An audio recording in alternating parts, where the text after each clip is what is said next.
नमस्कार मेरे प्रिय छात्रों और मित्रों।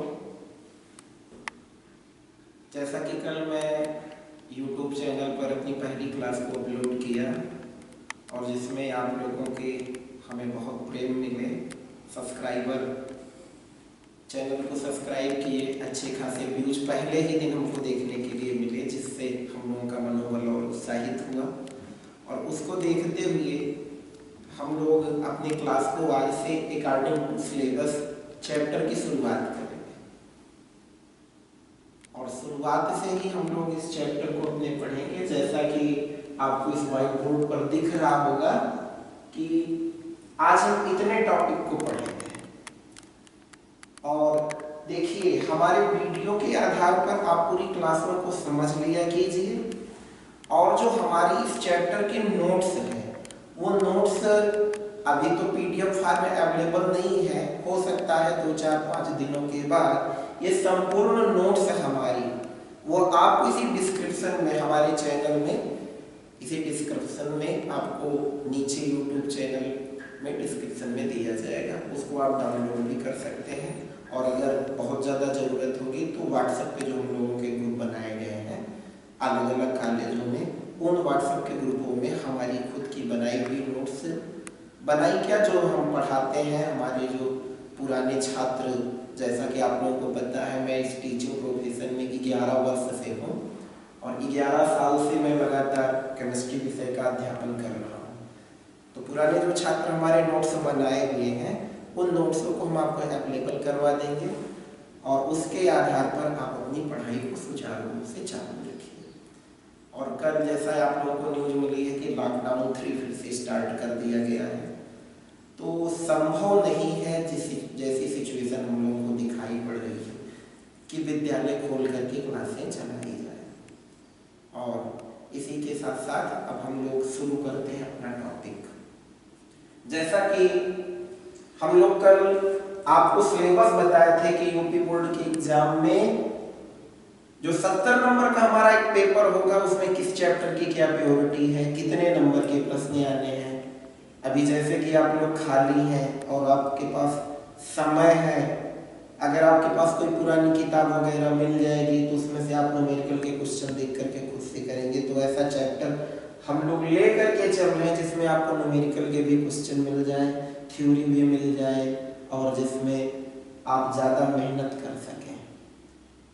ये चैप्टर हम लोग बिलियन चैप्टर को स्टार्ट कर रहे हैं और बिलियन चैप्टर स्टार्ट कर रहे हैं। हालांकि आपके पहले चैप्टर का नाम ठोस अवस्था है। ठोस अवस्था को इसलिए मैं स्टार्ट नहीं कर रहा हूँ कि ठोस अवस्था जो चैप्टर है वो बिल्कुल आपको नया चैप्टर मिलेगा। बिलियन चैप्टर को सबसे पहले इसलिए स्टार्ट किया जा रहा है कि बिलियन की काफी बातें कक्षा 11 का सबसे पहला चैप्टर रसायन विज्ञान की मूलभूत अवधारणाएं, some basic concept of chemistry में आपने पढ़ा है। नॉर्मलता, मोलरता, मोललता, मूल प्रभाज, कुछ याद आ रहा है ना?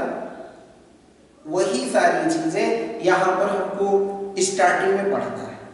तो सबसे पहले हमको जब पढ़ने की शुरुआत की जाती है तो हम कठिन चीजों की तरफ, ऐसा नहीं है कि पहले ही दिन की क्लास से हम आपको अल्कोहल, फिनाल, ईथर या एल्डिहाइड, कीटोन, कार्बोक्सिलिक पढ़ाने लगेंगे तो आपके सर के ऊपर से सारी बातें चली जाएंगी। ये बिलियन चैप्टर की शुरुआत कर रहे हैं और बिलियन चैप्टर में आपके साथ का भी पेपर आप उठा करके देखिएगा, किसी भी सेट का 2 नंबर का इसमें न्यूमेरिकल पूछा गया था, 2 नंबर का इसमें थ्योरी का भी प्रश्न था और 1 नंबर इसमें बहुविकल्पी के प्रश्न पूछे जाते हैं। ये जो हमारा चैप्टर है बिलियन, ये 5 अंक का है। ये इसमें न्यूमेरिकल भी है, थ्योरी भी है, बहुविकल्पी भी है। अब हम इस चैप्टर को शुरू करते हैं। बिलियन अंग्रेजी में सॉल्यूशन कहा जाता है। एक छोटा सा फार्मूला यहाँ पर हम आपको बताते हैं। हम यहाँ पर समय इतना बचाने के लिए पहले से ही लिख दिए हैं। आप देखिए एक छोटा सा फार्मूला देखिए, अगर बिलियन का एक फार्मूला बनाया जाए तो बिलियन बराबर बिलेय प्लस विलायक होता है। एक सामान्य नॉन केमिस्ट्री स्टूडेंट जो केमिस्ट्री के बारे में नहीं जानता है, वैसे भी एक सामान्य आदमी से अगर बात किया जाए, उसको अगर बिलियन शब्द बोला जाता है तो उसके दिमाग में ये आता है कि बिलियन का मतलब उसमें द्रव अवस्था की कोई चीज होगी। द्रव जानते हो ना, द्रव क्या होता है? अरे भाई पानी है, दूध है, तरल जिसमें बहने का गुण होता है वो द्रव है। तो जैसे ही विलियन शब्द हम लोग बोलते हैं तो विलियन का मतलब हमारे दिमाग में आता है, सामान्य बात बताते हैं विलियन का। जैसे ही विलियन की बात होती है हमारे दिमाग में एक कॉन्सेप्ट चलता है कि कोई द्रव अवस्था की चीज होगी। लेकिन अगर केमिस्ट्री की बात करते हैं तो केमिस्ट्री में विलियन सिर्फ द्रव अवस्था की चीजें ही नहीं होती हैं। विलियन के आगे चल करके भी यहाँ पर मैंने आपको लिखा है क्लासिफिकेशन ऑफ सॉल्यूशन में विलियन के 8 टाइप्स मैंने बताया है। ठोस का विलियन, ठोस द्रव का विलियन, ठोस गैस, ये भी मैं बताऊंगा। तो विलियन जैसे एक एग्जांपल, आपकी मम्मी गई सोनार के पास और कही भैया मुझे सोने की चैन बनवानी है। और सोनार महाराज बताए कहे कि 30,000 रुपया आपकी चैन बनेगी जिसमें 5 ग्राम सोना रहेगा। और उसमें उन्होंने क्या किया कि 3 ग्राम सोना डाल दिया और 2 ग्राम कॉपर, बोले तो तांबा, केमिस्ट्री में प्रतीक Cu होता है, उसको डाल दिया और मिक्स करके उन्होंने सोने की चैन बना दिया। अब मम्मी लेकर के आएंगी चैन को पहनेगी और पहनने के बाद पता चला 1-2 साल पहनने के बाद उसका रंग उतरने लगेगा। अब मम्मी गई दुकान पर और खूब चिल्लाई कि बताओ तुमने मुझे मिलावटी सोना दे दिया। वो जो मिलावटी सोने की चैन बनाई गई थी हमारी केमिस्ट्री के अकॉर्डिंग वो भी एक विलियन है। और वो कैसा विलियन है? वो ठोस तथा ठोस का विलियन है। उसमें सोना भी ठोस अवस्था में है और उसमें तांबा भी ठोस अवस्था में है। दूसरा, चलो अच्छा वर्गीकरण ही बता देते हैं, ठोस और द्रव का विलयन। याद रखना इसमें थोड़ा आप देखोगे, पहले देखो इसको वर्गीकरण थोड़ा समझ लो। इसमें आप देखिए द्रव की 3 अवस्थाएं होती हैं, ठोस, द्रव, गैस। कैसे आप समझोगे? आसान तरीका आपको बताता हूं। आप पहले 3 बार ठोस लिख लो, आप 3 बार पहले द्रव लिख लो, आप 3 बार पहले गैस लिख लो। ये 3 बार लिख लिए ना। और वर्गीकरण क्या? ठोस, द्रव, गैस। आप यहां डाल लो ठोस, द्रव, गैस, यहां डाल लो ठोस, द्रव, गैस, यहां डाल लो ठोस, द्रव, गैस। अब 9 प्रकार के विलयन बने। हालांकि कुछ किताबों में 8 प्रकार का बोला जाता है, क्योंकि गैस और गैस समांगी अवस्था बन जाती है और उसके कारण उसको विलयन की श्रेणी में कुछ लोग नहीं मानते हैं। लेकिन ये नहीं पूछा जाएगा कहीं कितने प्रकार के विलयन होते हैं, ये पूछा नहीं जाता। तो यहाँ पर भले लिख दें, लेकिन कोई पूछे तो आप 8 टाइप से बताइए। और यहाँ पर भले हमने लिख दिए हैं। यहाँ पर ठोस है, ठोस द्रव है, ठोस गैस। अब थोड़ा यहाँ देखिएगा, आगे मैंने यहाँ ज्यादा लिखा है, यहाँ मैंने कम लिखा है। मतलब इसकी मात्रा ज्यादा होगी, इसकी मात्रा कम होगी। यहाँ भी वही है, ये ज्यादा होगा, ये कम होगा। यहाँ भी वही है, ये ज्यादा होगा, ये कम होगा। ठीक है? अब ध्यान दो, दोनों चीज में अंतर है। आपको यहां दिख रहा होगा ठोस तथा द्रव, और यहां दिख रहा होगा द्रव तथा ठोस। ये दोनों में अंतर है। ऐसा नहीं है कि आप सोचो आगे को पीछे कर दो, पीछे को आगे कर दो। चाहे राम सीता बोलो, चाहे सीता राम बोलो, अंतर है? नहीं है, है अंतर। राम सीता बोलोगे तो पुरुष का नाम पहले आ रहा है, स्त्री का नाम बाद में आ रहा है। और सीता राम बोलोगे तो सीता का नाम पहले आएगा और राम का नाम बाद में आएगा। और इस समय गांव में जो राशन कार्ड बनते हैं ना, उसमें घर के मुखिया का नाम महिला है, पुरुष की कोई वैल्यू नहीं है। घर का मालिक कौन है? मुखिया का नाम आपकी मम्मी होंगी, आपकी भाभी होंगी। शादी तो आपकी हुई नहीं है, नहीं तो आपकी पत्नी भी होगी, आपकी वैल्यू कुछ नहीं है। चलो ये तो हंसी मजाक की बात थी, यहाँ समझते हैं ठोस द्रव और द्रव ठोस में अंतर क्या है, ध्यान से समझना। इसी प्रकार ठोस गैस में और गैस ठोस में क्या अंतर है समझिएगा। द्रव गैस में, गैस द्रव में क्या अंतर है? सब में अंतर है। ठोस द्रव मतलब ठोस की मात्रा ज्यादा है और द्रव की मात्रा कम है। और यहां पर चलोगे तो द्रव की मात्रा ज्यादा है और ठोस की मात्रा कम है। एग्जाम्पल देता हूं, आटा में पानी पानी को मिलाना, अब पानी में आटा को मिलाना, अंतर है कुछ की नहीं। पहली बात क्या बोला, आटा में पानी मिलाना है। अब आपकी मम्मी अगर रोटी बनाएंगी तो अच्छा ये बताओ, वो जब आटे को गूंथती हैं तो वो आटा में पानी मिलाती है कि पानी में आटा मिलाती है? बोलो, आटा में पानी मिलाती है ना, तो आटा की मात्रा ज्यादा होती है, पानी की मात्रा कम होती है। ऐसा नहीं है कि एक कटोरी आटा लेकर के एक मग पानी डाल देंगे तो वहां पानी की मात्रा ज्यादा हो जाएगी, उसकी रोटी बनेगी? कभी नहीं बन पाएगी। जब रोटी बनाने के लिए आटा गूंथा जाता है तो आटा में पानी मिलाते हैं, आटा की मात्रा ज्यादा है और पानी की मात्रा कम है। लेकिन पता चला वहीं पर आपके घर में कोई छोटा सा बच्चा है, 2 साल 3 साल का, और घर में एक बाल्टी पानी भर करके रखा है और वो आटे के डिब्बे से गया, एक कटोरी आटा लेकर के पानी की बाल्टी में डाल दिया। अब बताओ, बाल्टी में पानी की मात्रा ज्यादा है और आटे की मात्रा कम है, तो वहां पर विलायक है आपका। कहने का मतलब जिसकी मात्रा ज्यादा है वो द्रव की मात्रा ज्यादा हो गई, और जिसकी मात्रा ज्यादा है वो द्रव की हो गई, जिसकी मात्रा कम है वो ठोस हो गया। यहाँ पर आटा आपका कम है और पानी आपका ज्यादा है। याद रखना बच्चों, केमिस्ट्री को कॉन्सेप्ट वाइज पढ़िए, व्यवहार में उतार करके पढ़िए और बिहेवियर नॉलेज से पढ़िए। आप हमारे एग्जाम्पलों को याद रखिए, केमिस्ट्री आपको एकदम चुटकी बजाते हुए आ जाएगी, ठीक है? हाँ, और कल तो हमारे YouTube चैनल पर हमारे बहुत पुराने स्टूडेंट मिल गए जिनको सन 2009, 10, 2011, 12 में मैं पढ़ाया था, और उन लोगों का ये कमेंट था, गुरुजी पुरानी यादें ताजा हो गई, अब हम लोग आपकी पर डे फिर से केमिस्ट्री पढ़ेंगे। वो उनका प्रेम है और आप लोग भी इससे लाभान्वित हुए। और गांव में बहुत ऐसे ढेर सारे बच्चे हैं जो बेचारे इलाहाबाद, कानपुर, कोटा अच्छी अच्छी जगहों पर नहीं जा सकते हैं, उनके लिए ये YouTube प्लेटफॉर्म पे हमारी क्लासें उनको मिलेंगी। जो शहर में जाकर के उनके गार्जियन एफर्ड नहीं कर सकते हैं, और यहाँ पर क्लासें मिलेंगी। हमारी क्लासें कोई पर्सनल एक ही चैनल से नहीं चलाई जा रही हैं। हमारी क्लासें 2-3 इंटर कॉलेज हैं उनके चैनलों से भी चलाई जा रही हैं। जैसे आप रमापत त्रिपाठी इंटरमीडिएट कॉलेज को आप YouTube पर अगर सर्च करेंगे तो वहाँ भी हमारे वीडियो आपको मिलेंगे। हमारा व्यक्तिगत चैनल टारगेट विद कमल पर आपको ये सारे लेक्चर मिल जाएंगे, और BPO IC रामदासपुर प्रयागराज उस चैनल को भी अगर आप खोजेंगे तब भी वहाँ पर हमारे काफ़ी लेक्चर आपको मिल जाएंगे।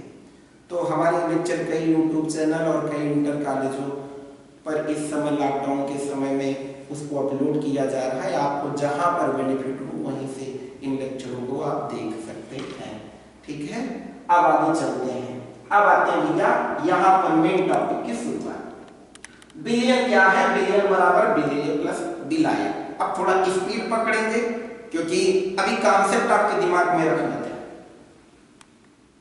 सबसे पहले ये होता है ना, किसी भी चैप्टर की शुरुआत जो की जाती है उसकी स्टार्टिंग की 5-10 मिनट की क्लास बहुत इंपॉर्टेंट होती है, और आने वाली जो 8-10 क्लास में वो चैप्टर जब खत्म किया जाता है तो उसी की समरी टीचर बताता है। बाकी उस चैप्टर में है क्या वो कॉन्सेप्ट पहले ही हम लोग बनाते हैं, इसलिए starting class is very most important topic. यहाँ पर विलियन क्या होता है? विलेय प्लस विलायक। कोई नई चीज नहीं बता रहा हूँ, 11 में पढ़े हो, 9th में पढ़े होगे, 10 में पढ़े होगे। परिभाषा किताबी रूप में बात बताऊंगा, पहले आप हमारे एग्जाम्पलों को समझिए जिसके कारण आप मुझे बहुत लाइक करते हो।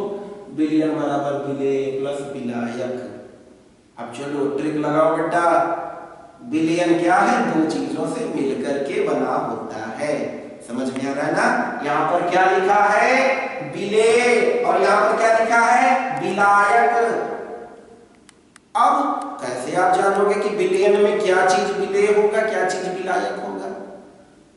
गिनती आती है ना सबको, अक्षर गिनो। विलायक। अब विलायक इसमें कितना अक्षर है? 4 अक्षर है। और विलेय इसमें कितना अक्षर है? 3 अक्षर है। तो 3 बड़ा कि 4? 4 बड़ा ना।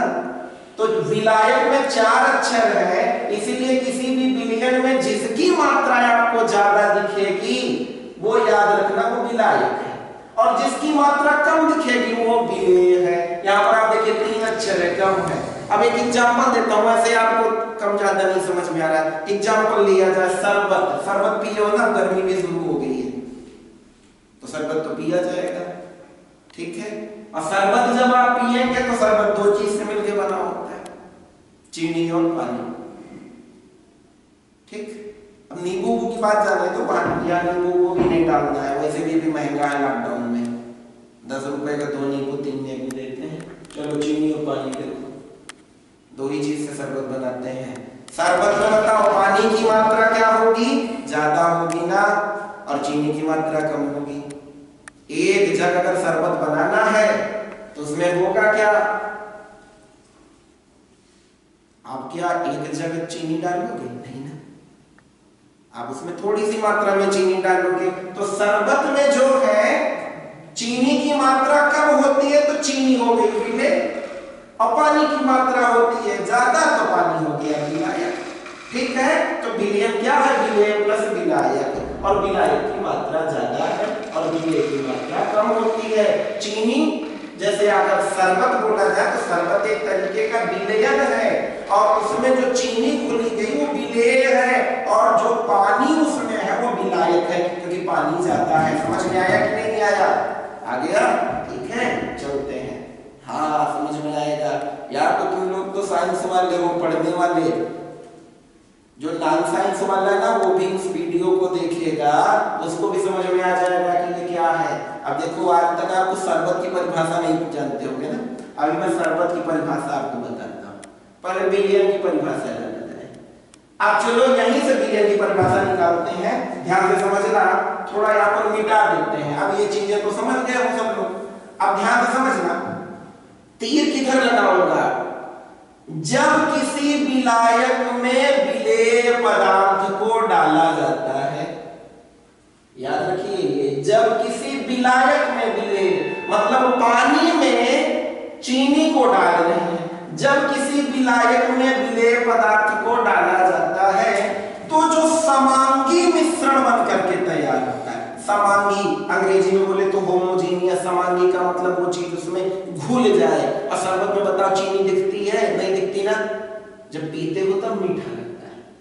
समांगी मिश्रण बनता है तो उसी को क्या कहते हैं, विलयन कहते हैं। अब शरबत की परिभाषा भी कहा था ना, शरबत की परिभाषा किसे कहते हैं, जब हम पानी में चीनी को मिलाते हैं और पानी में जब चीनी घुल जाती है तो बना हुआ समांगी मिश्रण ही क्या कहलाता है, शरबत कहलाता है।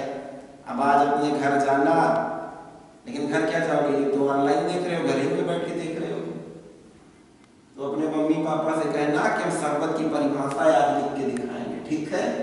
चलते हैं, अब विलयन के कुछ रूप होते हैं, तनु विलयन, सांद्र विलयन, ठीक है। इसको लिखना नहीं है, सब जान लीजिए।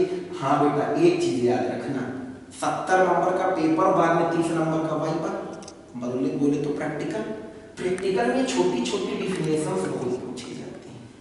ये चैप्टर वाइवा के लिए, प्रैक्टिकल एग्जाम में जो एग्जामिनर आते हैं वो वाइवा के लिए चैप्टर बहुत इंपॉर्टेंट है। इनकी परिभाषा ऐसे जान लो, इसको नोट्स में लिखने की जरूरत नहीं। तनु तथा सांद्र विलयन, ये क्या है, तनु थोड़ा समझो, तनु का मतलब क्या होता है, तनु का मतलब ये देखो यहां लिख दे रहा हूं, तनु का मतलब होता है भैया पतला, और सांद्र का मतलब होता है मोटा। आजकल के जमाने में एक फैशन है, लड़कियों का नाम तनु रख दिया जाता है। अब तनु का मतलब, तनु का शाब्दिक अर्थ जान लीजिए, तनु का मतलब होता है पतला। अब मेरे अनुसार बच्चों का नाम तनु नहीं रखना चाहिए। अब किसी लड़की का नाम तनु हो भैया, मेरा अगर वीडियो देख रहा हो तो बुरा मत मानना, ठीक है।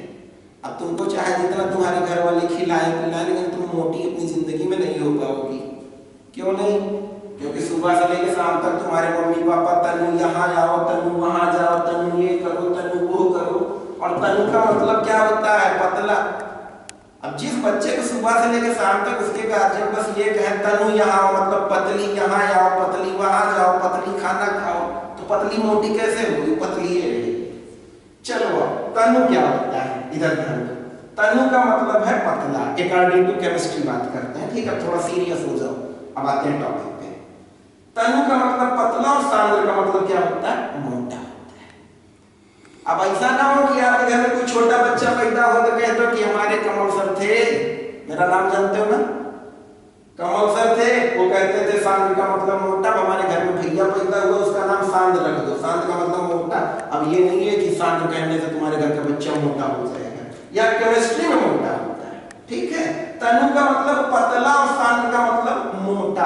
अच्छा भैया पतला और मोटा कैसे होगा?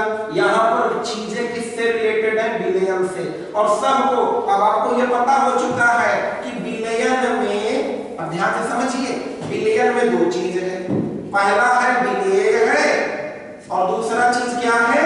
विलायक है। ध्यान दो, ध्यान दीजिए। अब यहां पर क्या तनु और सांद्र विलयन, ये क्या है? किसी भी विलयन में जब विलेय की मात्रा बहुत कम होती है तो उसे क्या कहते हैं?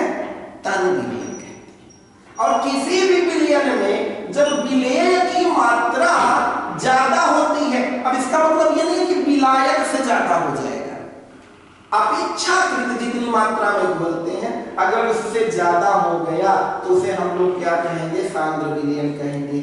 मतलब एक सीधा सा फंडा है, किसी विलयन में आप विलेय कम घोल तो तनु विलयन है, आप विलेय ज्यादा घोल रहे हैं, सांद्र विलयन है। केमिस्ट्री लैब में जाते हो, हर जगह लिखा रहता है तनु सांद्र, DIL और CON, डाइल्यूट एंड कंसंट्रेट। अब H2SO4 तेजाब की बोतल आप देखोगे तो कहीं डाइल्यूट लिखा रहेगा, कहीं कंसंट्रेट। मतलब जो तनु वाला होगा उसकी पावर कम होगी और जो सांद्र वाला होगा ना उसकी पावर ज्यादा होती है। अब चलो तनु और सांद्र, जैसे थोड़ी देर के लिए एग्जांपल दिया जाए कि आप अपने घर में चाय बनाए और चाय में पता चला चीनी की मात्रा आपने कम डाल दिया, चीनी की मात्रा आपने कम डाला, तो अगर चाय पीने के लिए आपके यहाँ जो मेहमान आए हैं, जो अतिथि आए हैं, जो गेस्ट आए हैं, उनको मीठा कम लगेगा तो कहेंगे भैया बाहर से इसमें 1 चम्मच और चीनी डाल दीजिए। चीनी ज्यादा चीनी उसमें डालेंगे तो उसमें चीनी की मात्रा क्या है? कम है ना, तो वो तनु विलयन होगा।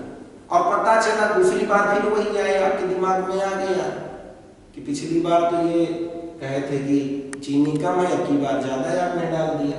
अब वो क्या हुआ? चाय गई, वो बड़ी मीठी उनको लगी तो उसमें विलय की मात्रा, चीनी की मात्रा ज्यादा आपने कर दिया, तो कैसा विलयन हो गया? सांद्र विलयन। अब परिभाषा की बात किया जाए, ऐसा विलयन जिसमें विलय की मात्रा कम होती है उसे तनु विलयन कहते हैं। शरबत बनाओ, चीनी कम। अरे सिंपल लैंग्वेज में यार, फीका काटना, शरबतवा बहुत फीका बट है, नहीं समझे? वही फीका तनु है और जो गाढ़ा हो गया, जो ज्यादा मीठा हो गया वो सांद्र है। ज्ञात और अज्ञात विलयन, ये क्या है? पहले परिभाषा बता दूं। जिस विलयन की सांद्रता हमें ज्ञात होती है, याद रखना यार, सांद्रता शब्द लिखा, जिस विलयन की हमें सांद्रता ज्ञात होती है, ये ज्ञात शब्द, उसे ज्ञात विलयन कहते हैं। और जिसकी सांद्रता हमें क्या होती है? अज्ञात होती है, उसे अज्ञात विलयन कहते हैं। वाइवा में एग्जामिनर बहुत पूछते हैं, क्योंकि प्रैक्टिकल में एक प्रैक्टिकल आपका है आयतनवितीय विश्लेषण, अंग्रेजी में वॉल्यूमेट्रिक एनालिसिस, उसमें ज्ञात तथा अज्ञात विलयन से रिलेटेड आपको रीडिंग निकालनी होती है, जिसमें ब्यूरेट और पीपेट वगैरह का यूज किया जाता है, पोटेशियम परमैंगनेट वगैरह का, उसमें आर्जेनिक एसिड साल्ट लेकर के रासायनिक तुलना पर हम लोग वेट करते हैं। जब वो आपके टीचर कराएंगे तो आपको पता चलेगा। यहाँ पर ज्ञात और अज्ञात विलयन, जिस विलयन की सांद्रता हमें ज्ञात है उसे ज्ञात विलयन कहेंगे, जिस विलयन की सांद्रता ज्ञात नहीं है उसे अज्ञात विलयन कहेंगे। अब सांद्रता ज्ञात है या ज्ञात है ये कैसे जानोगे? थोड़ी देर के लिए एग्जाम्पल दिया जाए। आप अपने किचन में चाय बना रहे हो और आपका छोटा भाई वहीं पर खड़ा है, और जो आप चाय बना रहे हो ना उसमें आप किस सामने आपकी बहन चीनी डाले, चीनी डालेगी तो आपको पता चल जाएगा कि कितनी मात्रा में इसमें चीनी डाली गई है। अब अगर चाय बन करके तैयार हो जाए और 5 कप में चाय छानी जाए और उसके बाद वो बोले कि बताओ इसमें कितना चीनी पड़ी हुई है, कितना ये मीठा है, तो आप बता दोगे ना कि 5 कप चाय में इसमें जो है 7 चम्मच चीनी पड़ी थी, क्योंकि आपके सामने डाला गया था। कहने का मतलब जिस विलयन में आपको पता हो कि विलेय कितनी मात्रा में डाला गया है, समझ रहे हैं ना, उसे ज्ञात विलयन कहेंगे। और जिस विलयन, लोगों ने भी ज्ञात और अज्ञात विलयन के बारे में जान लिया, तनु और सांद्र विलयन क्या होता है इसके बारे में जान लिया। फिर से एक बार बता देता हूँ, जिसमें विलेय की मात्रा कम होती है या बहुत कम मान सकते हैं उसे तनु विलयन कहते हैं, और जिसमें विलेय की मात्रा अधिक होती है उसे सांद्र विलयन होते हैं। सांद्रता अगर हमें ज्ञात है तो ज्ञात विलयन है, सांद्रता हमें ज्ञात नहीं है तो उसे हम अज्ञात विलयन कहते हैं। अगर भाई कोई चीज पता नहीं है तो उसको ज्ञात करना पड़ेगा। अगर अज्ञात विलयन है, देखो ज्ञात विलयन में सांद्रता ज्ञात है तो उसको भी छोड़ दो, लेकिन अगर कोई विलयन अज्ञात है, कोई विलयन जिसमें सांद्रता हमें ज्ञात नहीं है, तो सांद्रता को ज्ञात करने की कुछ विधियां हैं, कुछ मेथड है। अज्ञात विलयन की सांद्रता कर्णों की ज्ञात करने के लिए ढेर सारी विधियां हैं। इस पर आपका न्यूमेरिकल हर साल यूपी बोर्ड के एग्जाम में पूछा जाता है। इसमें से परिभाषाएं भी पूछी जाती हैं, मात्रक पूछा जाता है। पहले हम विधियों के बारे में बता दें, और जो बच्चे कक्षा 11 क्लास 11th के बच्चे मेरा ये वीडियो देख रहे हो, उनके पहले चैप्टर का भी ये टॉपिक है जो उनको 12 में भी मिलता है और 11 में भी मिलता है। यहाँ पर सबसे पहले अज्ञात विलयन, फिर से थोड़ा आपको रिमाइंड करा दो, अज्ञात विलयन क्या है? जिसकी सांद्रता तुमको पता नहीं है। तुम्हारी बहन चाय बनाई थी, उसमें उसने कितनी मात्रा में चीनी डाला है तुमको नहीं पता है, उसका कंसंट्रेशन आपको ज्ञात नहीं है, उसकी सांद्रता आपको ज्ञात नहीं। अब आपको पता करना पड़ेगा कितनी मात्रा में चीनी डाली थी। तो यहाँ पर वही मतलब विलयन की, अज्ञात विलयन की सांद्रता करने की 1-2 विधि नहीं है। यहाँ पर आपको 9 विधियां मैंने लिखा है, हम 9 नहीं, हम एक और विधि लिख दे रहे हैं भाई, पीपीएम में सांद्रता। हम आपको 10 विधियों के बारे में बताते हैं। जो आपका मन करेगा, जो पेपर में कहेगा, जिस विधि से कहेगा उसी विधि से करना। पहले सबके नाम जान लो, क्योंकि इसका एक्सप्लेनेशन हमारे नेक्स्ट वीडियो में रहेगा, क्योंकि ये टॉपिक थोड़ा बड़ा हो जाएगा। अभी इसे भी हमें समझाना है, इसे भी समझाना है। पहला मेथड होता है ग्राम प्रति लीटर में सांद्रता ज्ञात करते हैं, मोलरता में ज्ञात करते हैं, मोलरता। इन दोनों चीजों में थोड़ा ध्यान दीजिएगा, बच्चे बड़े कंफ्यूज होते हैं और एग्जामिनर पूछ लेता है वाइवा में what is the difference between molarity and molarity. Hindi में बोला जाए तो मोलरता और मोलरता में क्या अंतर है? दोनों एक है। तो कुछ लड़के तो बोल देते हैं भैया एक है। नहीं भैया, यहाँ पे भी मोल है, यहाँ मोल है, चलो एक है। यहाँ लता है, यहाँ लता है। लता किसी लड़की का नाम नहीं है, ये मोलरता है। पहले भी नाम जान लो। ग्राम प्रति लीटर में सांद्रता ज्ञात कर सकते हैं, मोलरता में ज्ञात करेंगे, मोलरता में ज्ञात करेंगे, नॉर्मलता में ज्ञात करेंगे, फॉर्मलता में ज्ञात करेंगे। मोल प्रभाज के पदों में सांद्रता ज्ञात की जाती है। द्रव्यमान तथा द्रव्यमान प्रतिशत पर न्यूमेरिकल आता है, इससे भी सांद्रता निकालेंगे। द्रव्यमान तथा आयतन प्रतिशत पर निकालेंगे और आयतन तथा आयतन पर निकालेंगे। थोड़ा यार समझना, इस 3 में बच्चे बड़े कंफ्यूज हो जाते हैं। आपको कंफ्यूज नहीं होना है, याद रखना 2 चीजें, द्रव्यमान आयतन।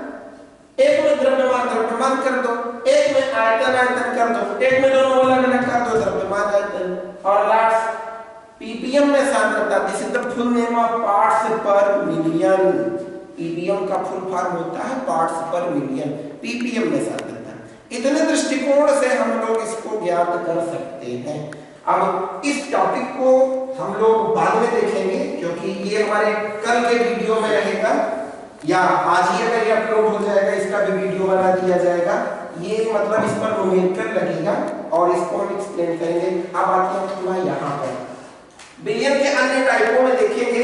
असंतृप्त विलयन, संतृप्त विलयन, अति संतृप्त विलयन। अंग्रेजी में जानिए, अंग्रेजी हिंदी दोनों जानिए भाई। मान लो कोई सीबीएसई स्टूडेंट देख रहा हो, सीबीएसई बोर्ड का, तो वो भी अपना जानता रहे, इंग्लिश मीडियम वाला देखता रहे, वो भी जानता रहे। असंतृप्त अनसैचुरेटेड विलियम का सॉल्यूशन कहते हैं संतृप्त सैचुरेटेड सॉल्यूशन और अतिसंतृप्त मोर सैचुरेटेड। ये होता क्या है? परिभाषा कहीं कोई नहीं पूछता है, इसका छोटा सा एक एग्जाम्पल दे देता हूं। जैसे थोड़ी देर के लिए मान लीजिए आपको भूख बड़ी तेज लगी है, अब आपके पेट में कितनी मात्रा में रोटी जाएगी ये फिक्स है। ऐसा नहीं है कि आप 9 दिन व्रत रहिए और पता चला 10वें दिन आप खाने के लिए बैठ जाइए तो 9 दिन में इकट्ठा खाना थोड़ी खाओगे यार, कि खा लोगे? नहीं खा पाओगे ना। पता चला आपके पेट की डाइट, मान लेते हैं अगर आप चावल वगैरह नहीं खाते हो तो आप 5 रोटी खाते हो, 5 रोटी में आपका पेट भर जाता है।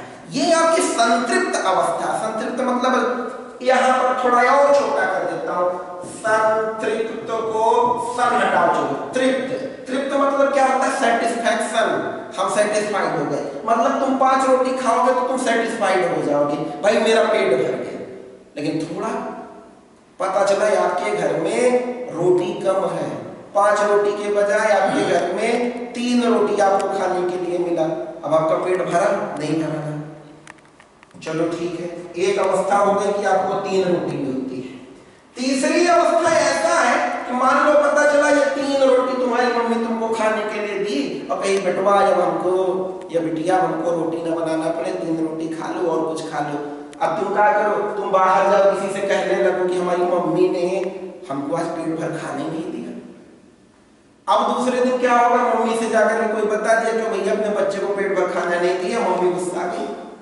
अब वो दूसरे दिन क्या की? खूब ज्यादा रोटी बनाई और तुम्हारी थाली में 8 रोटी लेकर के बैठ गई और डंडा एक लेकर के बैठ गई, छड़ी लेकर के। कह कल तुम सब जगह घूम घूम करके कह रहे थे ना कि मुझको पेट भर खाना नहीं मिलता था, हमको 3 रोटी मिली थी, मेरी डाइट 5 रोटी के बराबर है। 8 रोटी अगर जब तक नहीं खाओगे तब तक तुमको उठने हम नहीं देंगे। अब ये 3 अवस्था है बेटा। अगर 3 रोटी तुमको खाने के लिए मिलेगी तो तुम्हारा पेट नहीं भरेगा, उस अवस्था को असंतृप्त कहा जाता है। मतलब तुम तृप्त नहीं हुए हो, तुम भूखे ही हो। दूसरी अवस्था है 5 रोटी एकदम मेरे डाइट के बराबर हो गया है, तृप्त हो गया, मैं संतृप्त हो गया।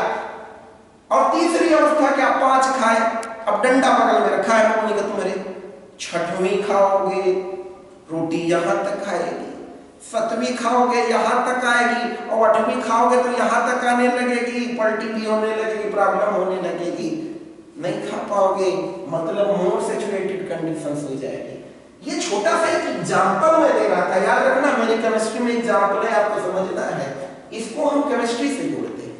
किसी भी विलायक में कितनी मात्रा में हमें विलेय घोलना है उसका अपना एक फिक्स सिचुएशन होती है।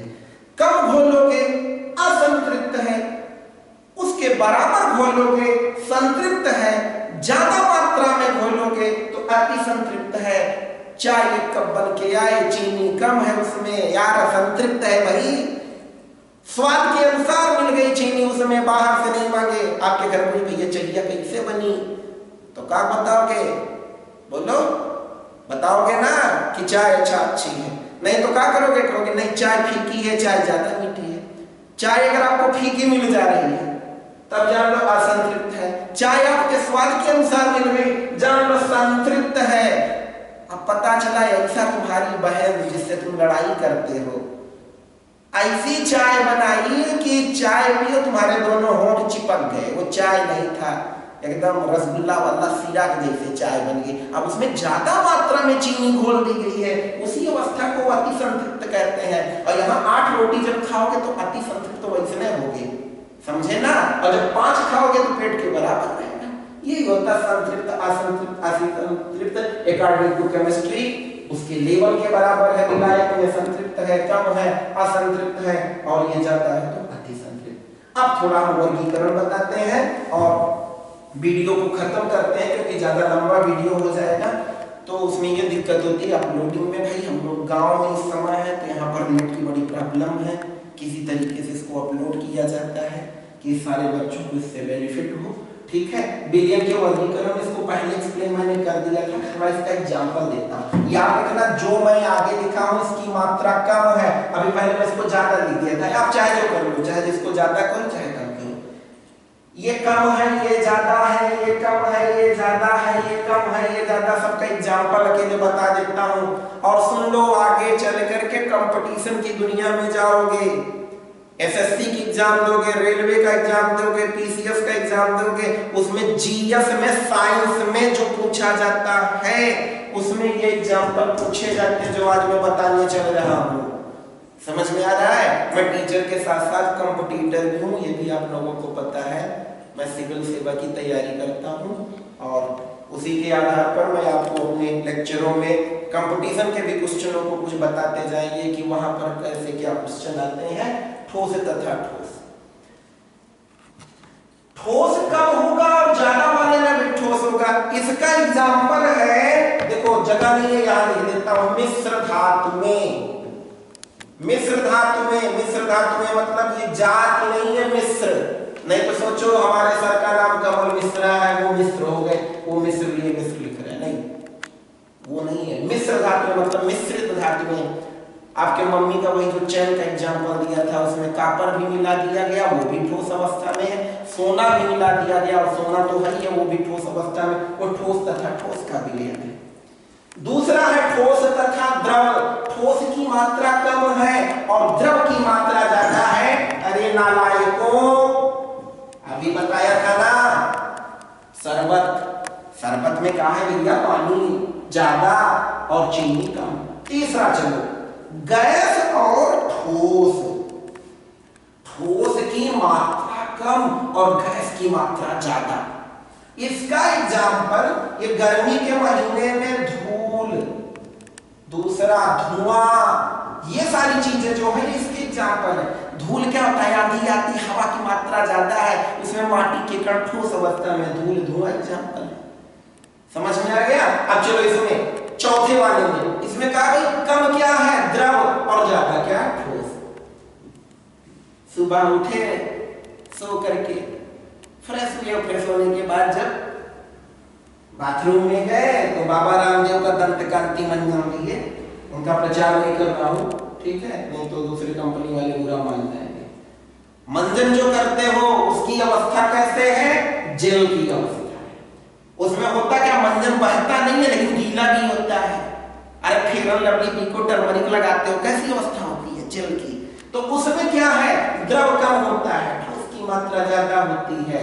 ये इसका एग्जाम्पल हो गया। द्रव तथा द्रव, इसका तो एग्जाम्पल भगवान ने बचाना भैया। जिसके यहाँ दूध आता है, ये दूध है या पानी, 50-50, दूध और पानी का मिश्रण। पानी भी द्रव अवस्था में, अब पानी भी द्रव अवस्था में, वो सॉरी, दूध भी द्रव अवस्था में और पानी भी द्रव अवस्था में, ये द्रव द्रव का है। द्रव तथा गैस, अब बताओ, द्रव की मात्रा कम है और गैस की मात्रा ज्यादा है। चलो भाई, द्रव की मात्रा कम और गैस की मात्रा ज्यादा। गैस भाई ज्यादा है, द्रव इसमें कम है। कोहरा यार, ठंडी के महीने में खूब कोहरा पड़ता है ना, गाड़ी चलाए एकदम दावे चले जाते हो, पता चला जहां पहुंचे तो कहे भैया पूरा भीगे हुए और रास्ते में बारिश हुई थी क्या? बारिश नहीं हुई थी, वो आप हवा को चीरते हुए चले जा रहे हैं, तो गैस की मात्रा उसमें ज्यादा और द्रव उसमें पानी के छोटे छोटे क्रिस्टल्स होते हैं जिससे आप भीग जाते हो। अब चलते हैं यहाँ पर, गैस कम है और ठोस ज्यादा है। इसका एग्जाम्पल है झावा पत्थर। आपके अगल बगल ईंट का भट्ठा कहीं होगा, ईंट के भट्ठे में एक ऐसा ईंट होता है ब्लैक कलर का, आप देखोगे कि उसको पानी में डाल दो तो वो तैरता रहता है और सिंपल ईंट को डाल दो तो डूब जाएगा। अब उसके अंदर जो तैरता रहता है उसके अंदर गैस भरी होती है अंदर, तो वहां पर देखने में ईंट ठोस है तो ठोस की मात्रा ज्यादा, गैस झावा पत्थर इसका एग्जाम्पल हो गया। और भैया गैस तथा द्रव, द्रव की मात्रा ज्यादा और गैस की मात्रा कम। अभी देखो तुम लोगों को मैं मंजन करवाया था ना, अब चलो नहला रहा हूं। आप शैम्पू का यूज करते हो, शैम्पू एग्जाम्पल नहीं है, चलो शैम्पू काटता हूं, जो झाग निकलता है साबुन से उसमें द्रव ज्यादा होता है और गैस कम होती है, इसलिए बुलबुले बनते हैं, उसका एग्जाम्पल है। और गैस की अगर बात किया जाए तो ये सामान्य मिश्रण है वायुमंडल में। ये जो भी हम लोग जिस वायुमंडल में रह रहे हैं इसमें कई गैसों का मिश्रण है, तो वो गैस तथा गैस का समांगी मिश्रण होता है। ये हमारा विलियम चैप्टर का पहला टॉपिक आज समाप्त होता है। और याद रखिए, जब आप इस वीडियो को देखा करिए तो कमेंट बॉक्स में अच्छा या बुरा जो भी कमेंट हो, कमेंट जरूर किया कीजिए और चैनल को लाइक कीजिए या डिसलाइक कीजिए, आपके ऊपर डिपेंड करता है। इससे हम लोगों को ये अनुभव होता है कि हम लोगों की क्लासें कैसे चल रही हैं। अगर आपके कोई सुझाव हो तो उसको भी आप कमेंट बॉक्स में जरूर लिखिए, उसको भी हम लोग दूर करेंगे। और जो भी आपके कोई क्वेश्चन वगैरह है उसको भी आप कमेंट बॉक्स में डालिए, जिसके आधार पर ये हम लोगों का भी नया नया यूट्यूब चैनल है, इसको हम लोग को दिन प्रतिदिन प्रमोट करना है। और जहाँ तक मेरी मेंटालिटी है, मैं इस केमिस्ट्री विषय के संपूर्ण पाठ्यक्रम को, वो अभी 12 का मैं अपलोड कर रहा हूँ, उसके बाद 11 कुछ हमें फ़ोन कॉल्स आ रहे हैं 9th और 10th के लिए भी, उसका भी सिलेबस मैं देख लूँगा। तो मैं सारे वीडियो इन यूट्यूब चैनलों पे अपलोड करा दूंगा कि जैसे कुछ ऐसे बहुत गांव में गरीब बच्चे हैं जो बेचारे अच्छे टीचर, उनको अच्छे विद्यालय नहीं मिल पाते हैं और उनके गार्जियन इलाहाबाद जैसे महान शहर, महंगे शहरों में अपने बच्चों को भेज नहीं पाते, वहाँ के टॉप मोस्ट स्कूलों में फीस नहीं जमा करने की उनकी हैसियत हो पाती है, तो उन बच्चों को इन वीडियो से बेनिफिट हो। तो इसी के साथ हम अपना ये वीडियो समाप्त करते हैं और मिलेंगे अगली क्लास में, ठीक है। चैनल को आप सब्सक्राइब जरूर कीजिए और उसके साथ साथ बेल आइकन जरूर प्रेस कीजिए। आप बेवजह हमारे पास फोन मत कीजिए, ठीक है। और आप नहीं तो इतनी ज़्यादा फोन आते हैं, सर आपका वीडियो कब अपलोड होगा, कब अपलोड होगा। बेटा मेरे पास इतना टाइम नहीं है कि हम आपके फ़ोन कॉल अटेंड करते रहें। आप उसको सब्सक्राइब कर लीजिए, बेल आइकन दबाइए, जैसे ही होगा वैसे नोटिफिकेशन आपको चला जाएगा, ठीक है। हमारे इस वीडियो को कोई पुराना मेरा स्टूडेंट देख रहा हो तो वो भी सब्सक्राइब कर ले। जैसे कि कल बहुत ढेर सारे कमेंट आए, जिन बच्चों को मैं 2010, 2011, 12 में अपनी जब पढ़ाने की शुरुआत किया था, उनको मैं पढ़ाया था BBS कॉलेज वगैरह में, तो उन बच्चों के बहुत ढेर सारे कमेंट आए, फ़ोन किए, बोले सर ये वीडियो हमको फिर से देखने हैं और हम लोग अभी भी अपनी केमिस्ट्री को फिर से रिवाइज करना चाहते हैं। इसी के साथ बहुत बहुत धन्यवाद और मिलते हैं हम अपने अगले वीडियो पर। ठीक, नमस्कार, जय हिंद।